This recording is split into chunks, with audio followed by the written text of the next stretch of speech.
Hello, travelers. It's been a while since I last shared any Genshin news, but today is finally the day. We've got some exciting updates, so let's jump right into it. First off, it's been quite some time since we've heard any updates on the Fatui Harbingers.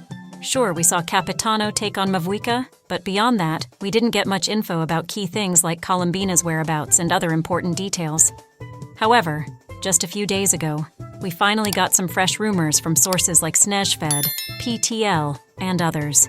Remember though, this information is still in its early stages, and it may contain potential spoilers. So, consider this your spoiler alert.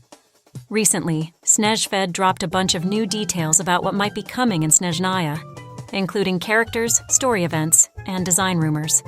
One major highlight from rumors is that the Tsaritsa and Pierro could be planning something big with the Gnosis they've been collecting since the game's start.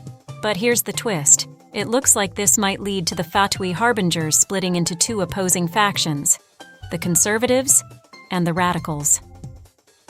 According to Snezhfed, the Tsaritsa and Pierro's actions with the Seven Gnosis might be tied to something called Project Snezhnaya. If you haven't heard of it, Project Snezhnaya was first mentioned in Arlecchino's story quest. In that quest, Liney hints that Project Snezhnaya is a collaboration between Pulcinella, also known as the Rooster, and Pantalone, aka the Regrator.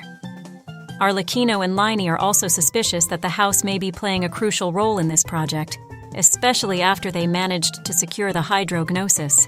For those wondering about Child's involvement, he was actually recalled to Snezhnaya after the Fontaine Archon quest, thanks to his connection to Project Snezhnaya.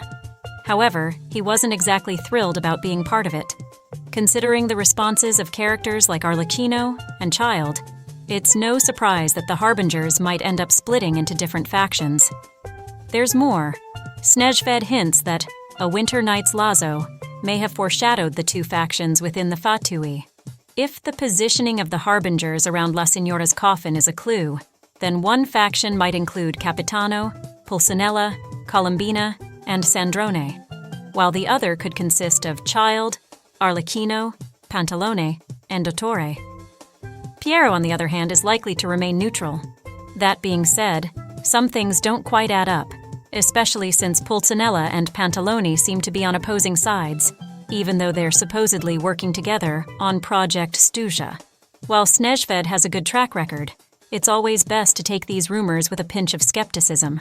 Aside from this, most of the concept art for version 6.0, including Snezhnayan characters, bosses, and locations, has reportedly been finalized.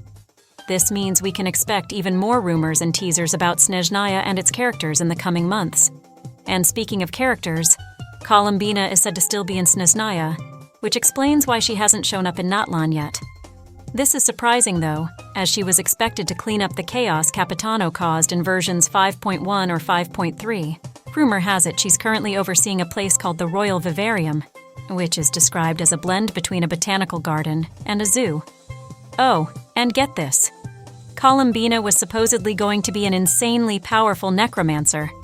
But this is old info, and might not even be relevant anymore. On another note, remember Pulcinella, the raccoon-looking Harbinger?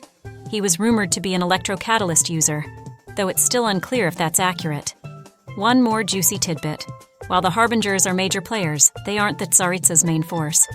She's got a special army called the Drekavac Brigade, which is more like her Royal Defense Unit or Special Forces. And to top it all off, there's some buzz from unknown sources that Capitano's real name might be Perrin Harry.